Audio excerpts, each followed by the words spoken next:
everyone. Welcome to Vicious Cycle, the podcast about periods and the people who get them. I'm Kate Elston. I'm Meg Hayes. And I'm Meg Trowbridge. Thank you for being here on episode 21, our final episode of season 1. Yeah. It's crazy. This is it. For now. We're coming back. We just need a little bit of a break. A meno-PAUSE, if you will. That joke was courtesy of Meg Trowbridge. Today we're bringing you 2 interviews with fellow bleeders. First on, we have Nat Kringoudis. She's a doctor of Chinese medicine, a fellow podcaster. She's from Australia. She's awesome. She's going to give us the scoop on hormones and periods and PCOS, which is a thing that 20% of people around the world have, apparently. We're going to get into it. She's great. And then we're also going to have a quick conversation with our friend of the pod, Molly Sanchez, who's going to give us a parting assignment for our break during the seasons. It sounds worse than it is, but it's really fun. It's fun. I'm excited. So buckle up. It's going to be a great episode and probably pretty heavy.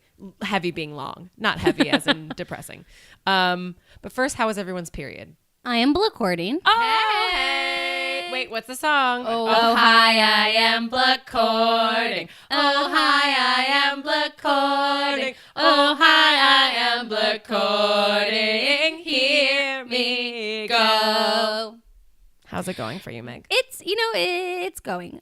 This morning I had period brain and forgot to put a tampon in. Oh. And didn't realize until like 10-ish in the morning when I was sitting in a class, because I was helping a class learn about not to be a bully.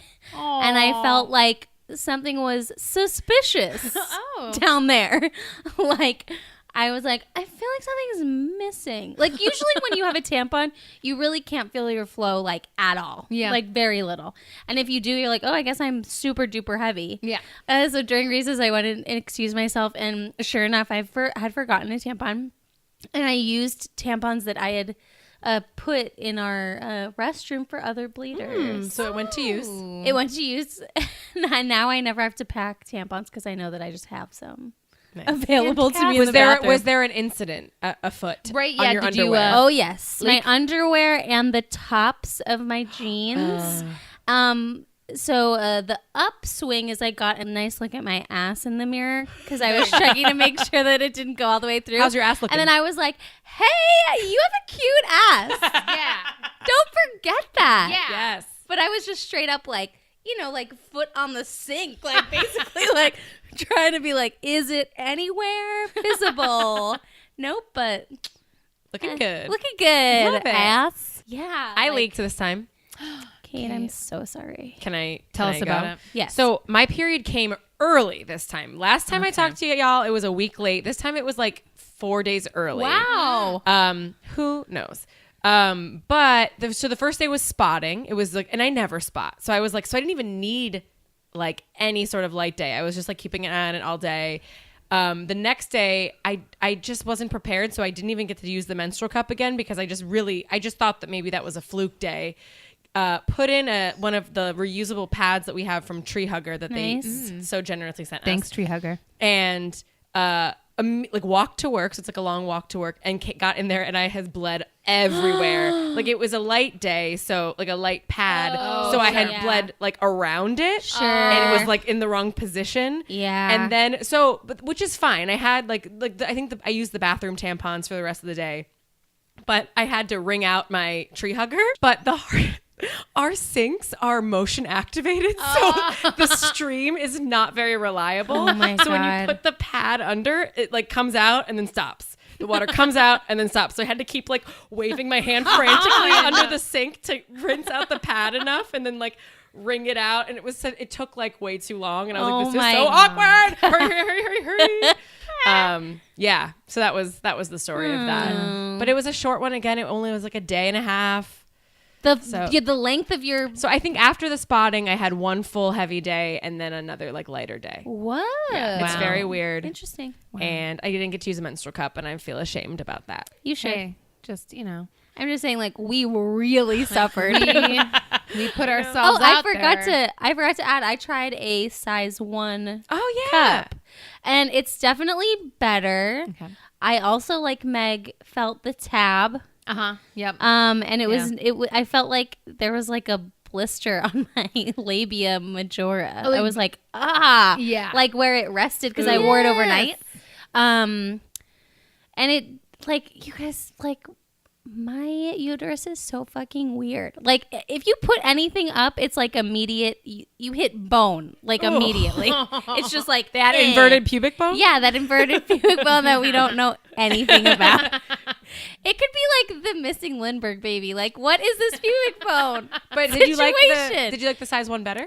It's definitely better. So I'm kind of in the place where I haven't totally sworn it off, but I'm also not totally convinced. Yeah. But I'm glad that I have one.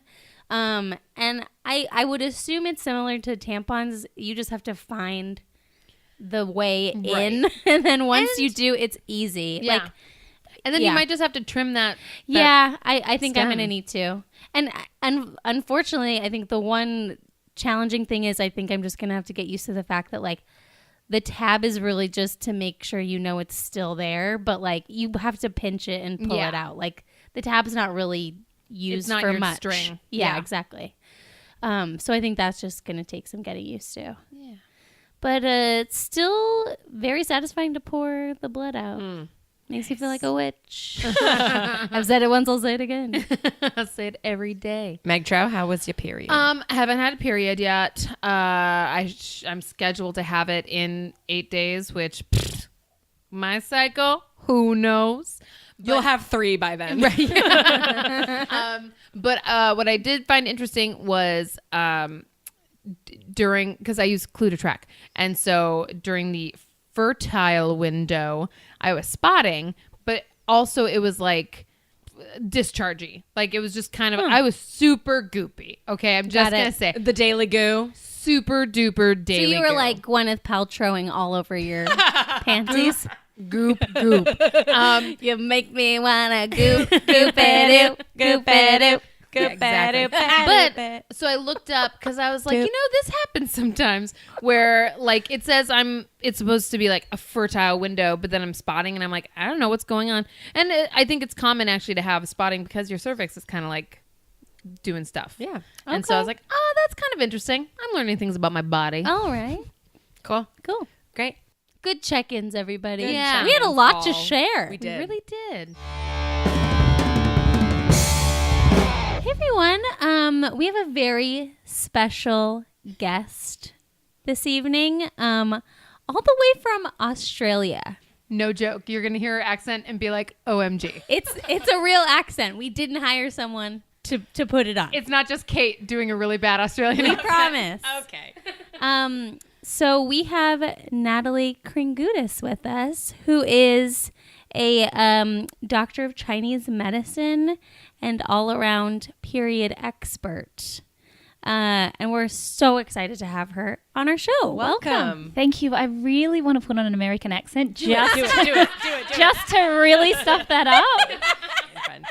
So you also have some podcasts, right? I do. Talk about I'm your- a bit of a podcast hussy. I have 2 podcasts. The Period Party, which my co-host is here in the States, and I have the Wellness Collective, which is actually broadcast here and in Australia on Podcast One Network. So that's pretty exciting. Yeah. So I think when we were developing Vicious Cycle, we Googled just to make sure our idea hadn't been totally done of like 3 female comics talking about periods. And Period Party came up. Of course. Yeah, it was like the first I one mean, we found. why not? And Why I think wouldn't it? And I feel like it's the only one. Do you know of any other like people sitting around talking about their periods? No, I think more and more people want to sit around and talk Yeah, about their yeah, periods. yeah. Yeah, but I don't know that they're, they're not dedicated. I think there's a lot of experts in the area that talk about periods, but there's no period party. There's none other. People aren't partying about their periods. So should we ask her the 3 questions? Let's do it. Okay. If your period could drink, what would be its drink of choice? Oh, gin and tonic, Easy. Great answer. Quick answer. In a tall glass? of course. Okay. Okay. If your period had a Patronus, like in Harry Potter, what would it be? A seal. Okay. Someone said otter before. Who said otter before? We've had someone say otter. I don't know. Maybe that was at a live show. Anyway, good answer. Wanted that to Good happen. answer. Great answer. Of the sea, it's beautiful. Finally, what political party does your period affiliate with? Okay, so you're not the same as us. Right. So tell us. Right, we're gonna learn. The Australian. So for us, the liberal is like the upper class, and the Labor is like the working class. Yeah. Okay. Got it. Yeah, she's liberal. Nice. Yeah. Okay. Oh yeah. Okay. Very She's like classy. ritzy. Fancy. I have a fourth question just reserved for you. Great. In Australia, do periods flow the other way? Of course. Okay, just making We're sure. in the southern hemisphere. Everything is backwards. Okay. We have fun. My goodness gracious. Okay. So I wanted to start off by asking you about how you got your start in Chinese medicine. So I literally rocked up to my first day of university and worked out then and there that I hadn't enrolled and been accepted into naturopathy. I'd actually accepted a course in Chinese herbal medicine. So that was news to me. And I was like, okay, well, if this is where I am. So it's still herbal medicine, but it wasn't of the Western nature. It was actually of the Eastern variety. So that was good to learn on my first day. Sure. I was fortunate enough to study herbal medicine on its own, which doesn't happen so much anymore. It's combined, and really dive into that. And then I studied acupuncture. I opened up a clinic and had this influx of women wanting help with their hormones. And truthfully, I had no idea what to do with them. Because I wasn't trained in that. It wasn't anything that was taught to us at uni. Not the modern problems. I did several years in gynecology at school, obviously from an Eastern perspective. But I didn't have the tools to treat what I was seeing. And that's because they were modern day illnesses and they weren't traditional problems. So I made a really big, bold statement one day and said, I'm never treating women's health. They're crazy. They're hormonal. I can't deal with this. And woman after woman kept showing up. So eventually I sort of thought, okay, well, I could accept this challenge and I could, just like I learned Eastern medicine, I could also go and do this. And that's what I did. And so it kind of led me down this path of diving deeper into women's health and modern health issues. And then just more recently, really trying to educate younger women, because I'm like, if we can fix it before it's broken rather than when it's really stuffed up, then that might actually be useful as well. So, that's how we got here. Awesome. Talking about gin and seals and pajamas. Give us like an average patient that comes to you. I see the same thing on repeat every day. Which is? Women with hormone issues, endometriosis, PCOS, infertility, adenomyosis, menopause, perimenopause. So it's the same thing over and over and over again. It's just a different version because we're all different. Chinese medicine's excellent at looking at an individual. I use a lot of acupuncture. It's excellent for inflammation, pain, and regulating cycles and really helping to make the body work better. And again, that's its own system of diagnosis. So it is a bit different. I say all the time that really I find the best results, and we get great results because it all comes down to communication. If you can't talk to your patient, if they can't trust you and they can't understand, especially with something like Chinese medicine, because let's be honest, it is a little bit woo, then they're not going to be invested and it's not going to work. So actually for me, I really spend time and sit with the patient. I think that my practitioners that I have in the clinic are far better hands-on than I am, but where I excel is being able to talk to somebody and work them through a treatment plan and get them on board with that and really integrate that into their life.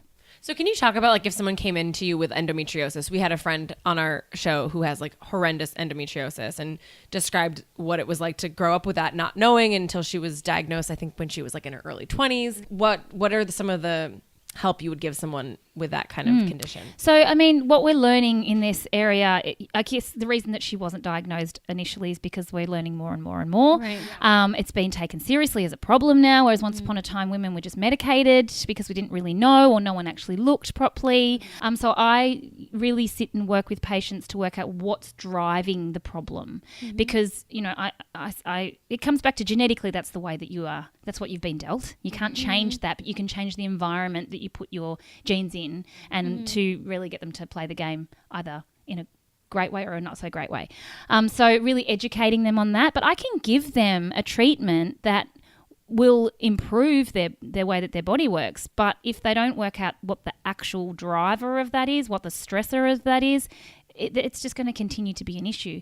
Same goes for even if you have a laparoscopy, you're just removing the evidence of the problem. And don't get me wrong, I think that can really give someone quality of life that they haven't had for a really long time. But if we don't go in there and actually then start to address the diet, start to address the lifestyle, start to look at the emotions, start to look at the other stresses, then it's going to keep on coming back.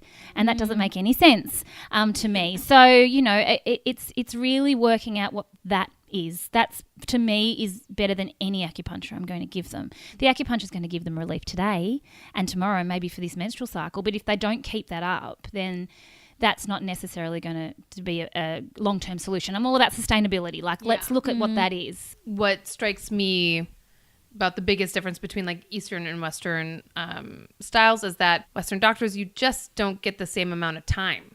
Of course. Like, you know, you don't get to sit and just talk about everything, you know? And I feel like that's one thing that I really wish Western medicine would embrace. I think it'd be amazing if every woman could sit down with someone and be like, these are all the things I experience, you know, and just see like, is it normal? Is it healthy? You know, I think also we're talking about it more and more, which is great, but we haven't for a really long time. It's been a bit of a taboo subject. Like, we don't talk about our periods. We're happy to talk about everything else. You know, I can't move my bowels or whatever. I've got a snotty nose or I don't know. But it's been a subject that's been like, we've pretended that it doesn't happen, even though it happens every 28 days, probably more regularly than you get a common cold. So, you know, we're not talking about it and we suffer in silence, and we don't realise that there are other women living with the same symptoms, just a different version of. So I think that's a positive, is that we are starting to talk about it more. There's a lot more resources.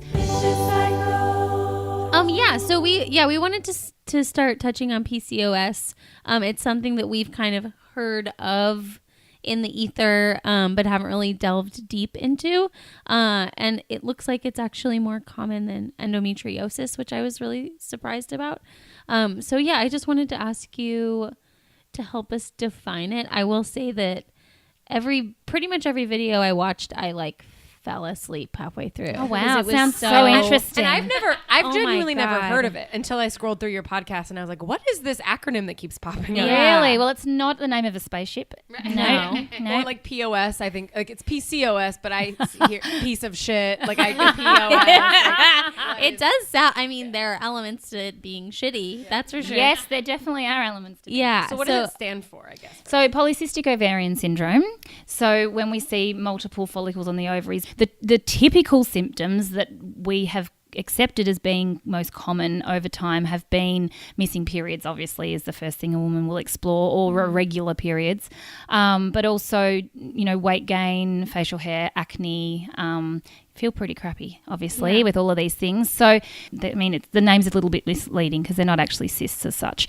They're the same follicle that you would see typically that is what happens when a woman ovulates. And so, we typically have several of those at any one time, if not up to sort of 10 to 12 is considered somewhere normal.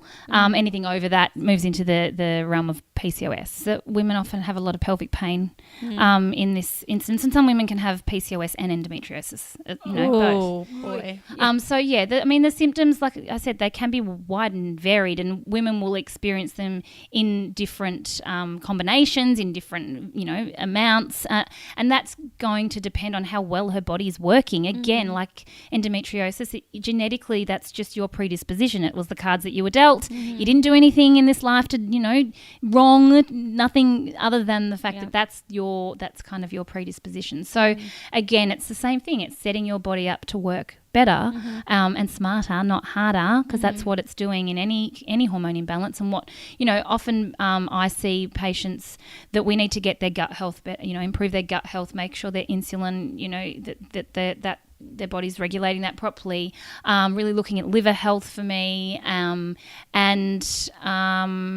making, or just trying to, estrogen and testosterone often, male hormones or androgens are what's often driving it for women, most often, in at least this typical type of PCOS. Yeah, so I thought that was interesting that it's a hormone imbalance that actually increases the male hormones in your body. Like, we're supposed to have testosterone. It's, it's important for us to make other hormones, and a small amount of it is what we, all women, and obviously men have it in higher amounts.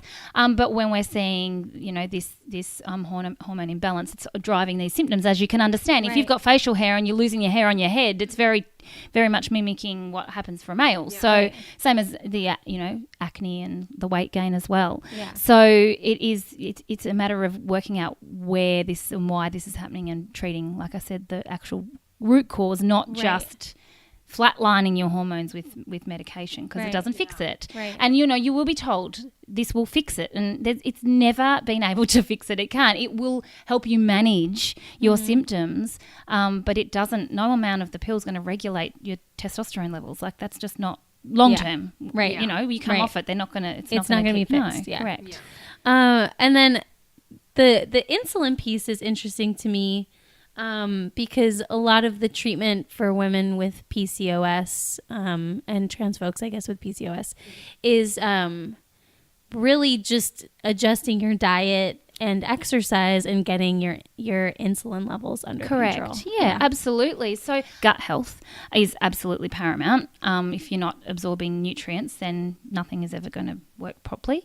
But also that can also be behind inflammation as well. When you are not utilizing your glucose properly, then it's going to basically inadvertently eventually lead your ovaries to produce more testosterone, and you're just not going to, that's part of the problem. So when people have PCOS, what's the problem? Like, are they not able to conceive, or do they not ovulate? Why is it a problem? Yeah, right. So it will mean that they aren't ovulating typically or not regularly because of the hormone imbalance. That's just part of it. They're not getting that nice dance between estrogen and progesterone every month.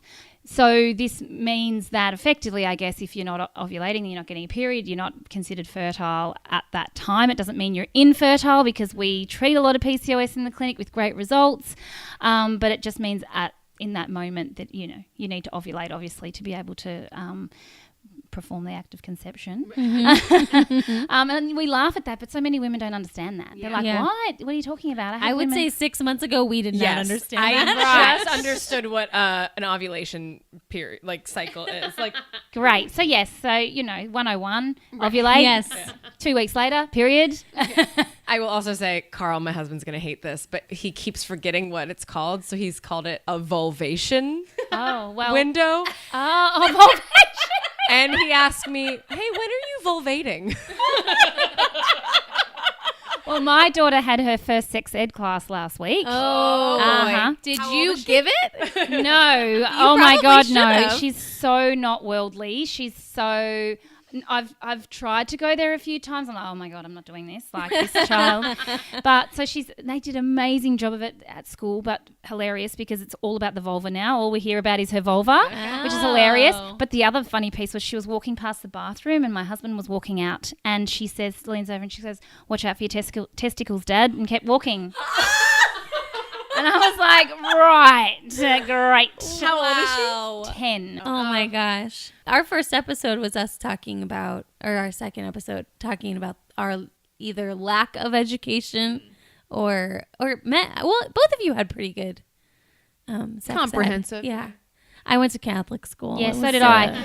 So yes, I can totally relate to that. Yes, I did too. We are holding hands in solidarity. I wrote a book about this recently. It's coming out soon, and it was all about what I didn't learn. Oh, is that in your new book? Yes. It's Beautiful You. Yes. Nice. So hilarious because there was big pieces of the puzzle that were missing from our education. I've very, very much thought that if any time of the month I could fall pregnant. I didn't know that ovulation was that piece of the puzzle. Contraception, you weren't allowed to talk about that either. Yeah, nope.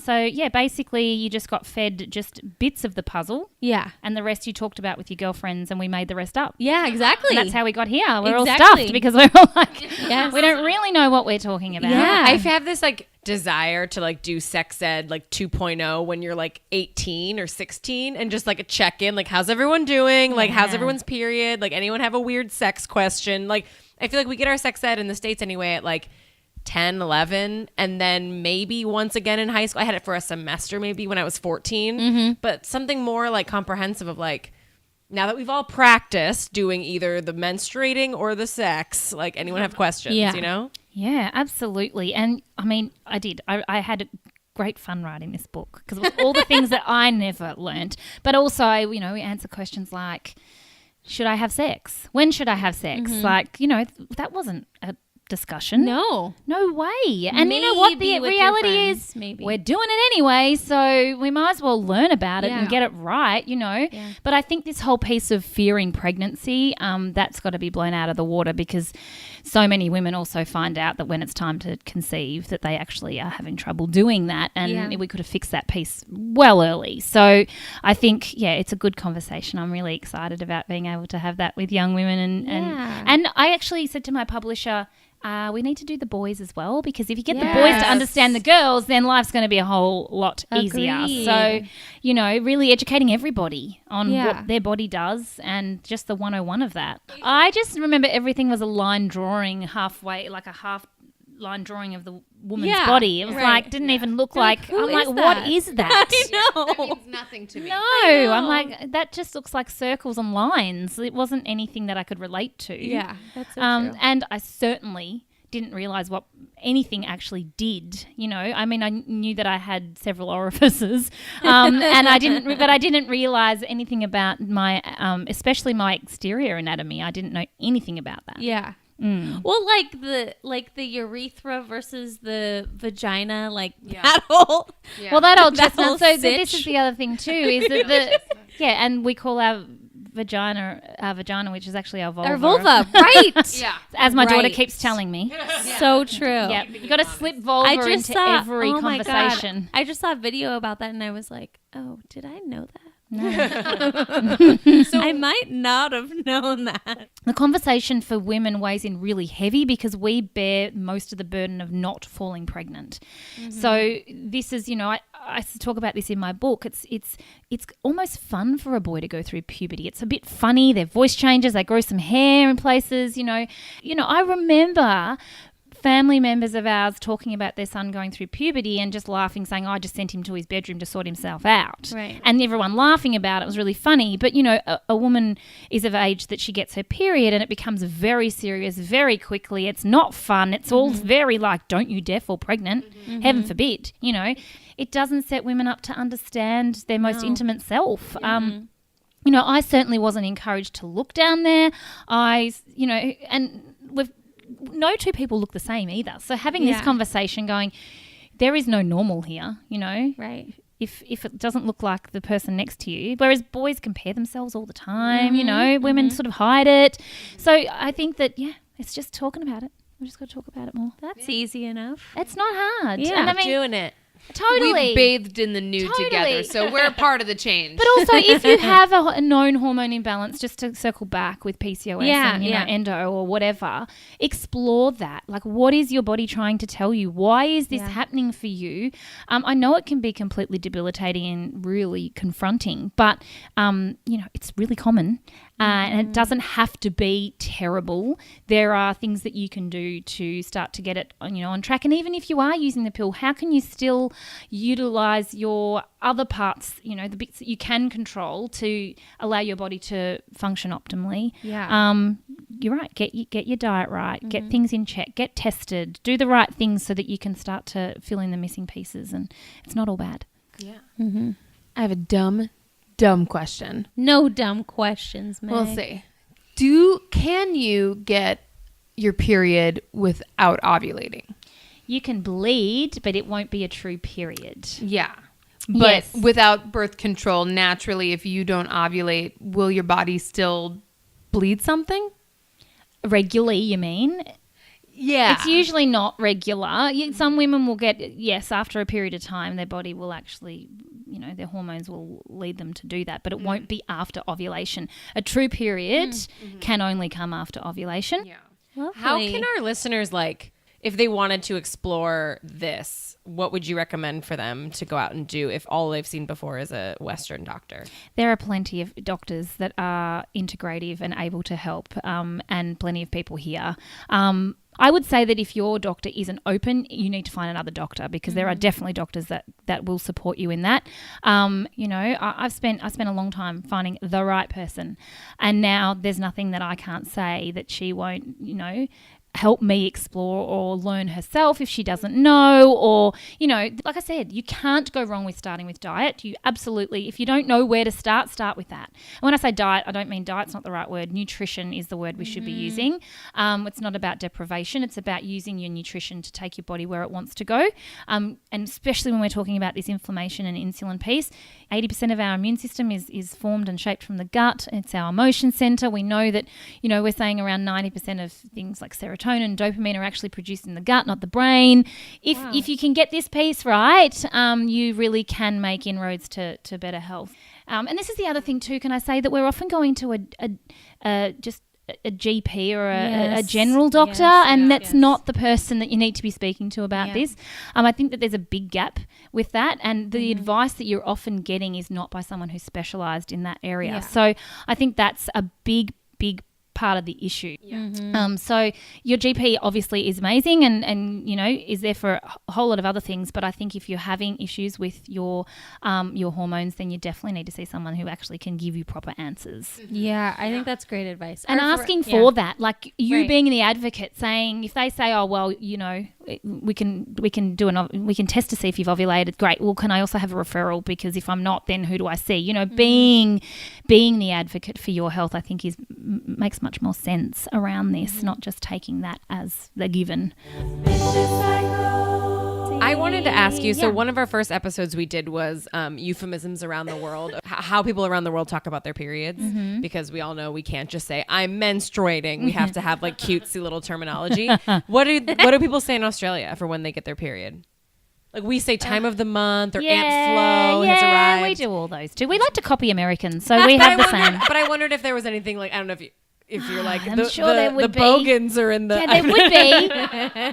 There would be. I can't, nothing's the coming. Sydney Opera House is... The red tied on Manly Beach. Manly Beach, anyone? There are some probably... Oh my gosh, hilarious. I'm trying to think. But there's nothing coming to mind. But I'll think of this, you know what, after. And I'll be like, damn it. Think about it. All right, I will. I'll definitely do that. Ours are Shark Week, which is my favorite. Shark Week is quite hilarious. But Shark Week works more for Australia. Yeah, it really does. Shark Week I think is quite funny. But yeah. No, I do just say I have my period. Yeah. Seriously. Is there anything else that you wanted to say closing out? I know you have to go. And do you want to boost your book like or your book? Website, or where just they my can learn website? more? I mean, if anyone wants more information, everything's on my website, which is just natkringoudis.com. I love talking on Instagram with people because it's fun and it's such a time waster. So connect with me on socials, but it's all natkringoudis.com. Or spell your last name. Oh yeah. So I'll spell the whole thing. Nat, that's Nat. Kringoudis, Kringoudis. Thank you so much for coming. Thank you for having me. Such a blast.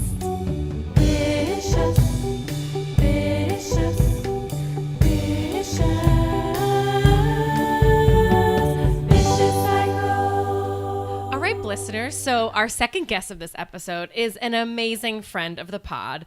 She's a fellow sketch writer, an improviser, a podcaster herself. Molly Sanchez, everybody. Yay! And frequent caller of the pod as Yeah. well. I'm not sorry, but I'm a huge stan of this podcast. Yay. I really like it. I know I would listen if I wasn't friends with you guys. And it's just like way changed. Just gonna call you out. I think you said huge stan of the podcast. Yeah, do you not know what stan means? I don't know. Oh, gals. Okay, as a young person, stan is like a super fan of someone as inspired by the Eminem song Stan. Gang, I was the person to teach my podcast co-host Kelly that word. You guys, are you not on Twitter? We're in our 30s, Molly. You not are on still in your Twitter. 20s. I'm we so are confused. Okay, Stan. So real quick before we go in, tell us about your podcast. That you do. Okay. So I do a podcast called Read All Over, a Handmaid's Tale recap with my really good friend Kelly Anakin, who's also a comedian. And we recap episodes of The Handmaid's Tale. We read the book Handmaid's Tale. We cover other Margaret Atwood properties, as well as just one-off episodes about Parent Trap or Ever After, just to cleanse the old palate. Nice. Yeah. It's a great community. Awesome. Yeah. Well, we're so happy to have you. The reason we brought Molly in is because she actually pitched us on a really great idea for something we can do in the hiatus, in the menopause between seasons. This is my favorite podcast. Unlike real menopause, we will come back. We will come back. Oh. Exactly. So yeah, Molly pitched us this, so we're going to toss it over to her. Tell us what you got. Okay, so I've pitched a series called A Bleeding Rainbow. Rainbow. Which is a series where we talk about periods in books. And I guess it can be kind of like a book club because, there are periods exist in literature. And I think a lot of us maybe learned what periods are from reading books. I know I definitely did.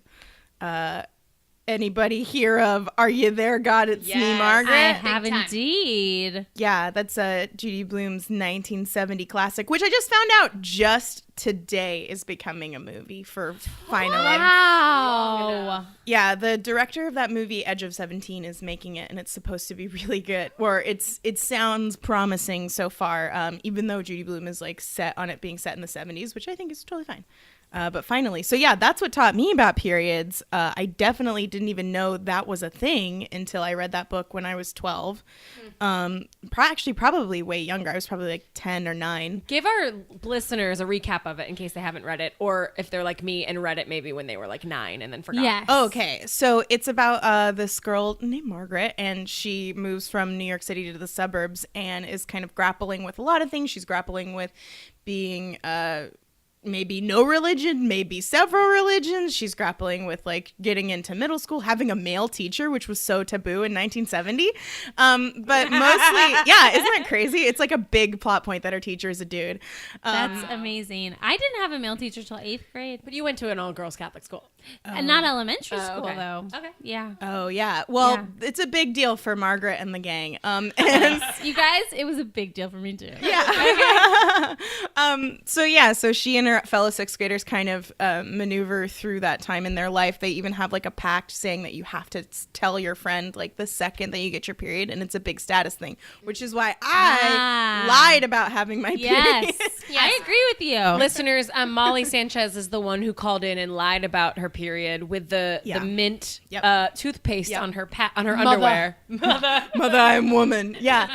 I agree with you. It's absolutely a status thing. For sure. Who's gotten it and who hasn't. And I don't think it was between my friends. I think it was between me and my imaginary Judy Blume friends. Like, I definitely was the only person who was talking about it at length in my friend group. But in the book, not to spoil anything, but somebody in the book famously fakes their period, and it's a big coup. But since it takes place in the 1970s, like, I assumed that everybody wore belts with pads. Is that how they do it in the book? Yes. Wow. But I've learned by doing the bleed search for this that they updated it recently. So like the 2018 version has her just buying pads like a normal person. You guys, I forgot that we made a pact that we would try those belts. We got to. Oh my God. Yeah. Do they exist still? I'm sure we can get them on eBay. I'm sure we can get it on eBay or Amazon. I know. I'm so nervous. We're going to all have to take a day off work. Well, yeah. So I think that was the earliest period in a book that I ever read. And it's actually such an incendiary book. It was banned in several libraries and school libraries all around the world. In 1983, somebody banned it from their school library, saying it's built around just 2 themes: sex and anti-Christian behavior, of which it's really not. But That's absurd. that's an incendiary young adult book that introduced me to periods. But periods exist in a lot of other books too. Tell us about it. The farthest back I could find it was in James Joyce's Ulysses, which, gang, I've never read. I tried to read this chapter for this book. What a fucking nightmare. Yeah. That's like I was afraid you were gonna pitch it for like book club, and I was like, no, I don't think we can do that. Meg, did you have to do that as an English major? No, It's one sentence. The whole book is like one long sentence. And it deals with periods? Okay, so apparently, according to several analyses, because I could not freaking read this dumbass chunk of literature, apparently one of the matriarchs in the book is named Molly. Hello. All of the worst people in literature are named Molly, and I fucking hate it.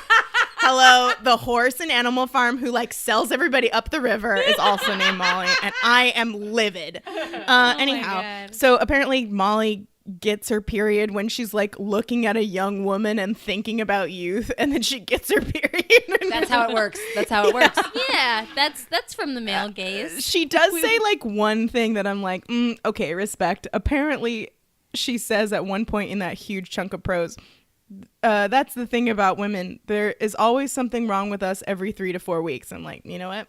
Yeah, I feel that. So true. That happens. I just watched Carrie last night, which also has a period scene in the book and in the movie. It's like the I've period. heard of this. She has wicked late period. She doesn't get her period until she's 17. She has no idea what it was because she couldn't check out Margaret from the library.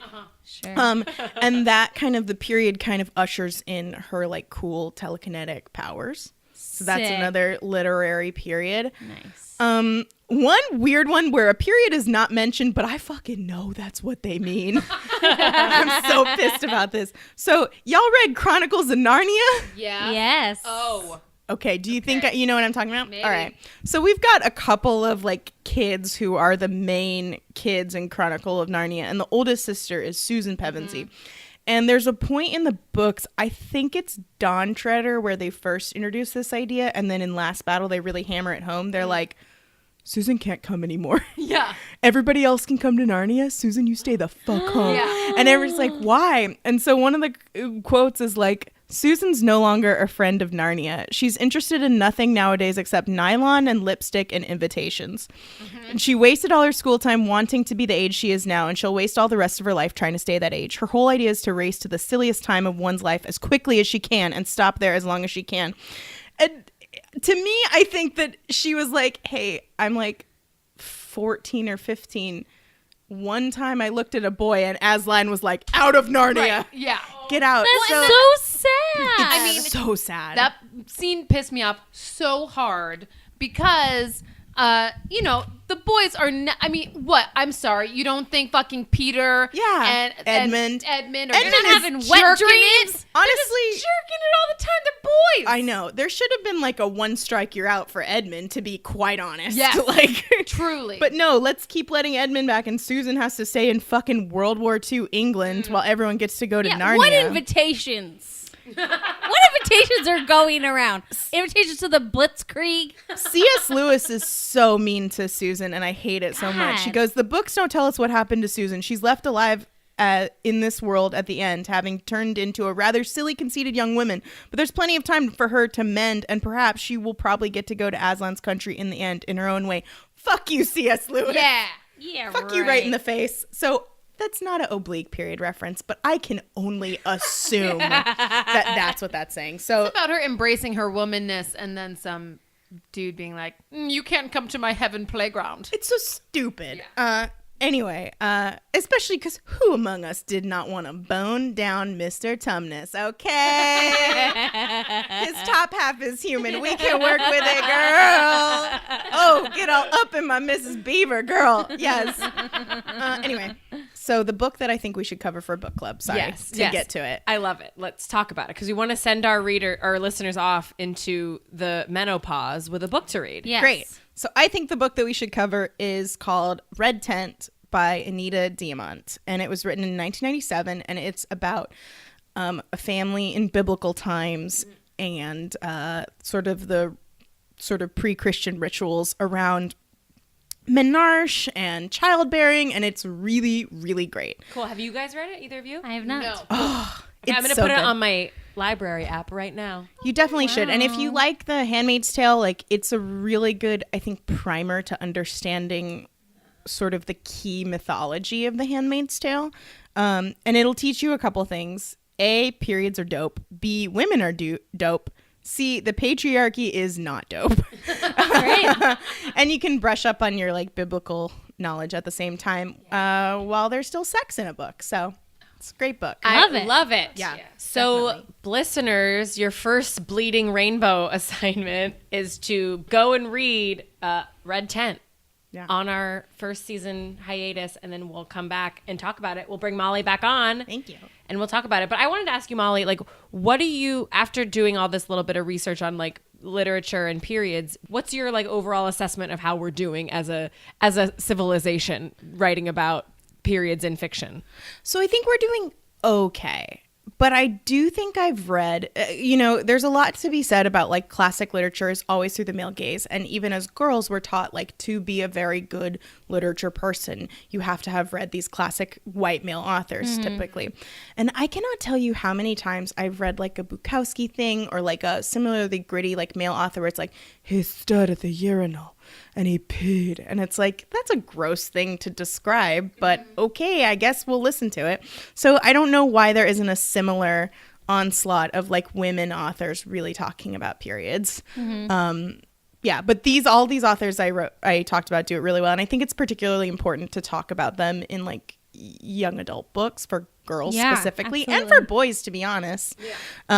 Just because it's something that happens to all of us and we need to get less afraid of. Like they say, you never see Harry Potter like poop in the bathroom, and that's totally fine. But I think that this is slightly more socially stigmatized than like having a BM. You know that like J.K. Rowling's going to come out with some announcement that's like, oh, Harry had Crohn's disease. Didn't you know? Dumbledore was gay and Harry had Crohn's. Oh my god. Well, there has to be some kind of like tampon spell. Except for maybe not, because they use quill pens still. You guys, I'm loving this fanfic. Maybe There's so many good we should write a options for fanfic about Hermione and her periods. I would. I'm sure they all got their first periods at Hogwarts, right? What if it's like Professor McGonagall was totally rocking a menstrual cup to give out to all the ladies. What if it like messed with her spells and she was just like, I'm just having really bad period brain, and it was like, what if she actually PMS turned someone into a affects toad? your spells? Well, see, honestly, that is where I get the most horny. Whenever like becoming a woman coincides with witchcraft, I'm just like, get it at me. I fucking love this shit. Yes. Well, those might be some books for us down the road. So something I would also like to mention is there's a Bay Area woman queer writer right now who is, I think, doing a phenomenal job about tackling women's issues through the lens of fiction, and that's Meg Elison. And she wrote the Road to Nowhere trilogy. And what it is it's this dystopian universe where there's been this big disease that afflicts mostly women and girls. So the few women left alive are like hot commodity and very in danger and vulnerable. But she writes about a lot of really cool like queer characters who run around helping people during this time. And part of the thing that she mentions, which is just like, it's akin to like if J.K. Rowling talked about Harry Potter like pooping, because it's just like it happens and we would have to think about it. Yeah. She talks about this character running around in the apocalypse trying to collect menstrual cups and birth control and like sanitary items to give to women she finds on the road, because she can't always save women from the predicament they're in, but she can usually get birth control or get them sanitary products. Make their life a little better. It's amazing. Like I talk about Stan. I stan Meg Ellison hardcore. We had dinner once. Meg, if you don't know what that means, reach out to us. We've recently learned what Stan is. I may have taught her at that same dinner. No, she's way cooler than me. But yeah, check her out. She's a Bay Area writer, a woman writer, a queer writer, and just like honestly, the Margaret Atwood that we have right now. Say, what's her name and spell it? MEG is her first name. You can never have too many Megs. Too many Megs. And her last name is ELISON. Yay. Okay, before you go, 3 questions. Yes. If your period could drink, what would it drink? Okay, it would drink Fernet Branca because it is weird and gross, but also medicinal and potentially good for you. Love it. If your period had a Patronus, what would it be? Okay, it would be a sea witch. Because it is like powerful, but also horrid. And just Love it. like transforms me into not my best self. I think. Perfect. And what political party does your period subscribe to? Well, it's not great for this woman, I'll tell you that. I think it's like it's a big Jill Stein voter, I think. It's like, maybe nominally good, but like really shitty. And ask for all my money. Just a reminder, we as human women don't subscribe to the same political parties as our period. No. Because I don't know if I've said this on the podcast, but my period, I believe, is one of those white lady Democrats that only does research like 2 days before the election. God. So she was like a Hillary supporter, but only for like just because she wasn't paying attention before. And I don't think she's going to vote in the midterms. Wow. That's what my period is. I mean, to be fair, that sounds similar to me. I use a lot of voter guides. Don't judge. Don't. No, but judge you are me. well versed, Meg. Thank my you, thank period is someone who just goes like on November like 2nd, like, oh, we have an election. That's my period. Got it. Ew. My period is indifferent, which is very bad in these current times. It's just like, I come when I come and I go when I go. I am blocording, guys. I didn't get a chance to say, but I'm like blocording like in the worst way. The sea witch has me in her clutches. I'm fucking dying. Meg, what is your affiliation? I definitely have already said this before. Tis A wig? Tory, you see? A wig.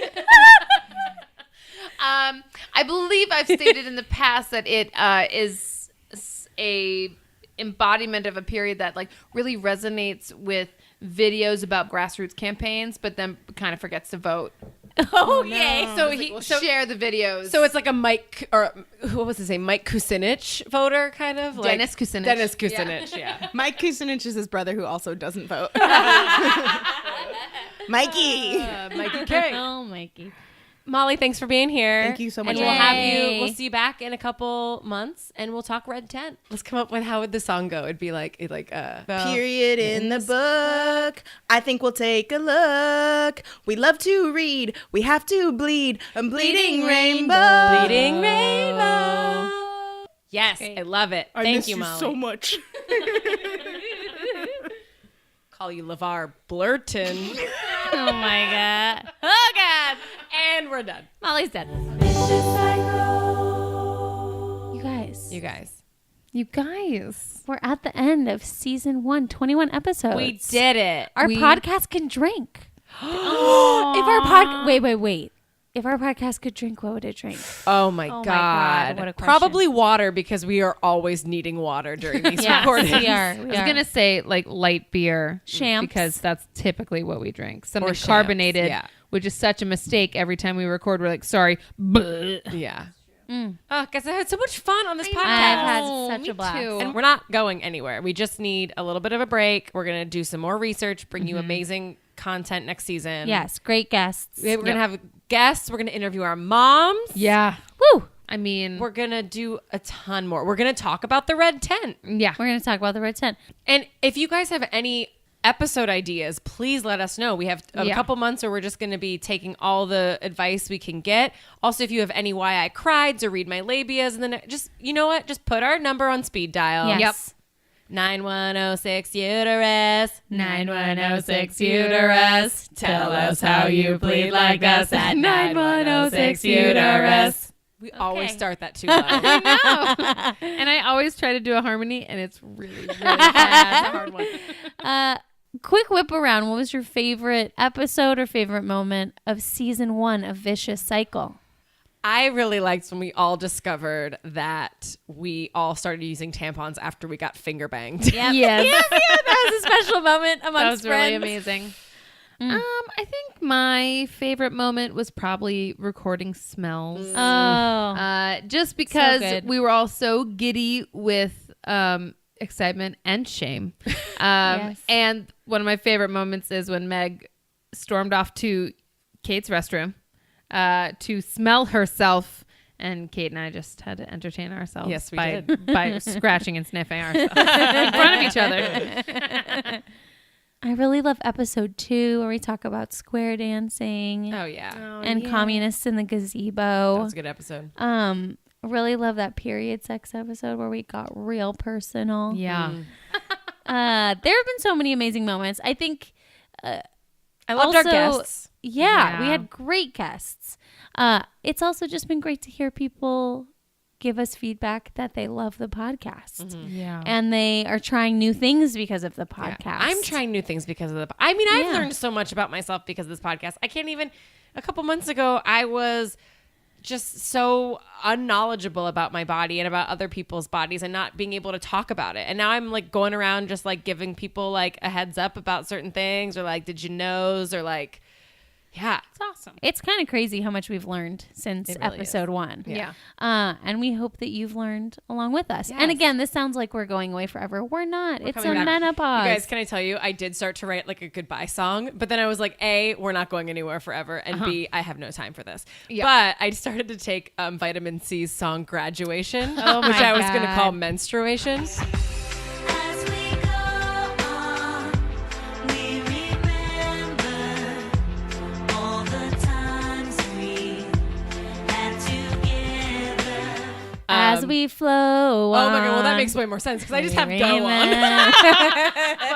But basically it was like, and when our pads feel like a big diaper, we will still have vicious cycle. and then the only other stupid thing that I had written down was because we've done so many puns. This podcast has been all It's about what we puns. thrive on. Bleed search, cording, listeners. So the final chorus of this song was just going to be, as we blow blonde, we bleed blembler, all the blimes bleed, blad blue blad blur. So take that, listeners, and know that we're with you. Call us if you need us. Leave us a message. Give us feedback. Give us a topic. Tell us your stories. On that note, Keep calm. And tampon. Bye. bye. See you in a couple months.